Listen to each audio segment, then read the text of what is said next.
Hi, and welcome to the International Young Prophets. Today we have Dr. Melodye Hilton, and she has been amazing sharing some, from her book, some amazing like tools and things just to become a better leader, to become a higher living leader. So today, which this is probably one of my favorite topics, we're going to talk about our builders of trust in chapter 10. So welcome, Dr. Melodye.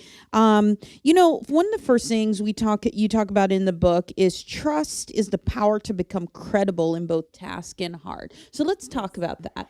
So often we will just say, I trust you totally, or I don't trust you at all. And there's two areas in which we trust, in our competencies and in our character. And so when we just lump something together and say, I can totally trust or I can't trust, then we are not really discerning what will build or will not build trust. So if I am working for someone, I want to be competent in my skills and my abilities. I want someone to trust my ability to bring my best to the table. But I also want them to trust my character, my integrity, my honesty, my authenticity, those type of things. Because in every person, you might totally trust their heart and their character, but I know I can't give them this job because they don't have the competencies. Wow. Well, let's talk about competencies. That was a tough word somehow to pull out. So competencies. Like for you, you love a lot and trust in hard, but how, and if somebody's heart connects you, if they don't have competencies, how would you tell like a leader to deal with someone on their team? How can do they improve their competencies, or how do they talk to them? Well, I think they have to have a propensity for certain things. You do not want me leading worship. That would not be pretty at all, because I don't have the basic competencies for music and voice and those things to be able to excel. So if you would put me in that role, you would be very disappointed in my ability to produce, and I would feel like a total failure because I'm doing something that I'm not even equipped to do.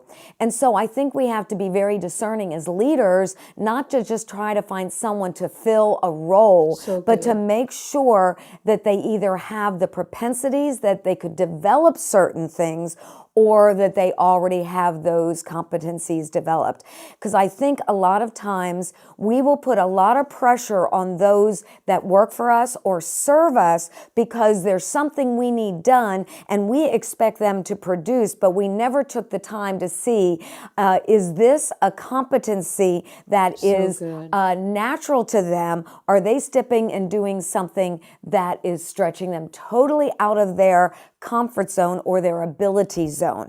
Also, I have to recognize what's needed. So I look at my staff and I wouldn't just go and say, hey, I need a website done today.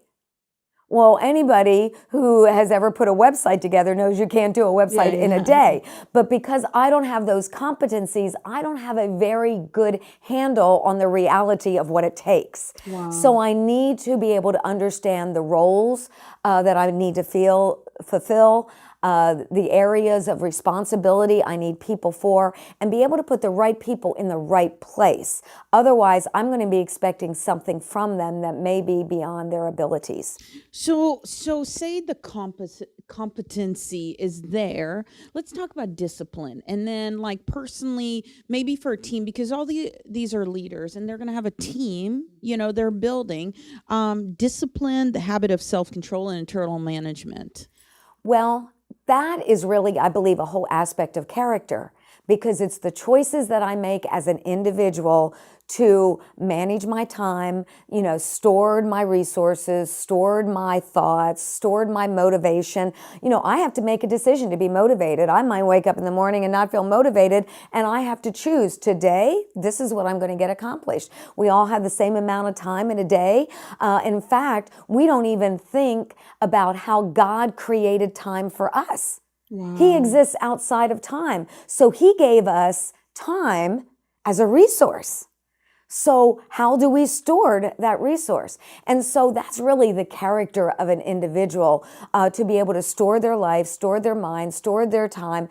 And so that's a choice they have to make. And so I think not just for us as leaders, we need to do that, but I believe there needs to be a demand placed upon those that serve us to be willing to be disciplined enough to fulfill the roles and the responsibility of which you're hired for. So discipline produces excellence, and the excellence on the team gives you greater stewardship. Well, I mean, you're stewarding, but God can give you increase because everyone's on team. Can I ask you something about this? So say you have a team and someone on there, I know there's some people that do not believe in firing people, and they are some people like me that believe in firing people. Well, of course you do it in a way because there's a higher purpose for that person that may not be on your team. And so say you go into a thing, I know you do a lot of coaching with CEOs and different leaders. If somebody you find on their team speaks badly about the company, how as a visionary are you supposed to steward that with if they're not willing to get the internal management under control with themselves? Well, if we are ultimately serving God, we are stewarding the vision He's given us. And if we don't steward that well, it will sabotage our ability to advance. And I'm not speaking because I've done this perfectly. I've been that one where I hired people more for their gain than my gain because I so want to see people advance. I so want to see people increase. And literally, it sabotaged us. I found myself having to micromanage people or hiring someone else to oversee the person who didn't do a job well. And you were spending so much money, investing so much time. I had to proof everything that came out of the office to make sure it was done properly. And I learned that was bad business. And I might teach a lot of things, but man, I need to practice what I preach. And so I'm in a unique time in my life now that instead of having 6 people doing a job, I have like 2 people doing that same amount of work, getting so much more done because I have people that are motivated. And so I do believe if you don't either shift a person to something that fits them better, I would say that would be the first course of action. Yeah. So if a person is there and they are not producing, you hire someone to produce. You don't hire them to have relationship.